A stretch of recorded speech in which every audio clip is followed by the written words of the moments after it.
Help support the companies that support our community.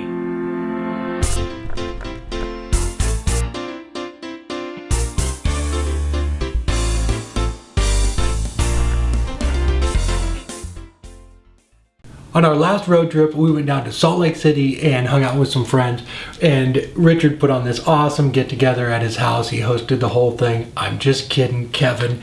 Inside joke. He'd been commenting on the videos for years, and I kept calling him Richard because it's Richard Woodcraft. I'll put a link down below in the description to his Instagram page. But anyway, his name's Kevin. Thank you so much again for hosting everything. And he was talking to Robin. She's always wanted me to do a kaleidoscope project. He ran in the house and grabbed this little thing. And the only ones I have ever found are little pin ones or the little egg ones, so we wanted to do something bigger than that. But I actually wanted to do a little bit bigger than the one I have here too. If you're wanting to do something the same size, you could just drill this out and put it right inside of a wood sleeve. But I wanted to do more like a spyglass shape, so it needed to be a little bit longer, and having all the proportions all the same, it just wouldn't match up. I'm going to use walnut for this. I'm going to turn it here real quick and just give it the basic spyglass shape, and then we're going to use some cool reactive paint on it.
after I got it parted off, I used the pin jaws and I expanded them to hold onto it while I sanded out the eyepiece.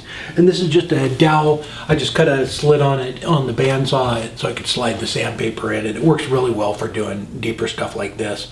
And the 2 holes that I drilled down the center of it, those are they're a little bit different sizes too, so that's why I'm sanding this one so the mirrors fit in there.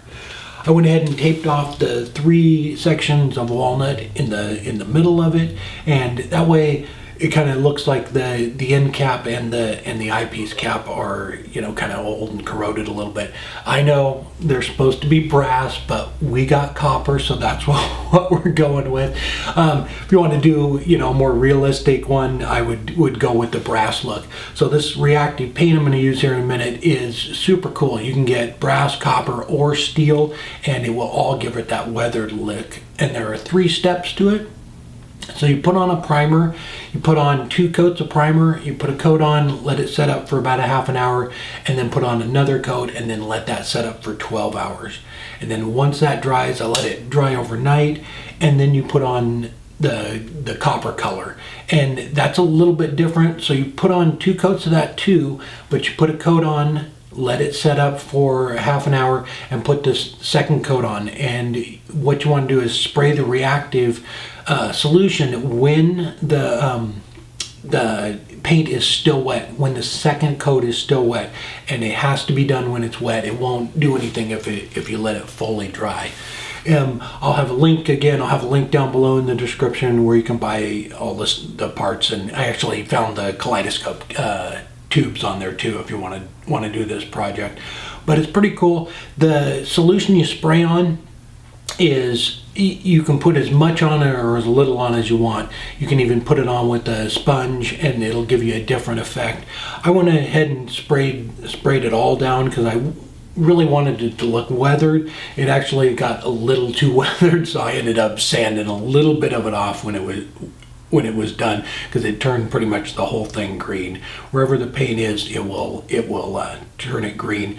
But it's pretty easy to do. You just let it set up, or spray it on there, and then just let it set, and you can sit and watch it change.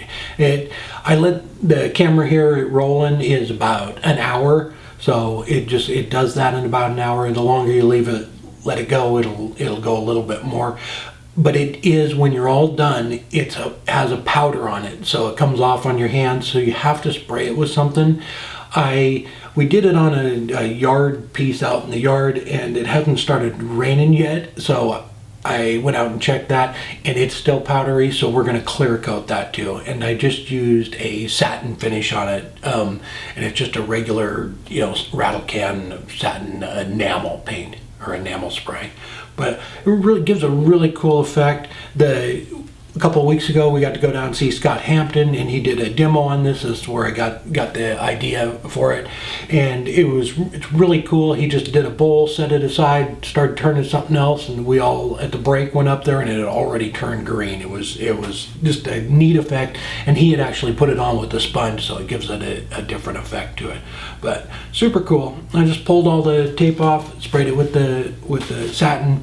So this is I only have one little piece left, and that is the little ring to hold the sphere at the end of it. So I cut out a little piece on the bandsaw of walnut again, put that on the lathe, brought it down to size, and then took the #1 hollower and cleaned out the inside of it and kind of cupped out the back side of it just a little bit. And it was really close to the sphere size, almost a little too close. So I put a little bit of CA on it, held that up there. Robin sprayed the activator on it, and then I took and ran a bead of hot glue around that to seal it up, and then I just pressed it in when the hot glue was still wet. And then the mirrors, the guts that go inside of it, they're just I just made it just big enough so it's a pressure fit, and it just slides right inside of it. So I didn't put any glue on that, but it was a super fun project. I had never used that reactive paint on any wood before. Like I said, we did the yard art one, but it was over metal. It did exactly the same thing. We didn't put as much on, but it still came out really cool and gives it that old effect. All right, hope you enjoyed the video. Again, I'll have links down below in the description to all the products I used, and if you go through those links, it really helps me out. All right, till next time, take care.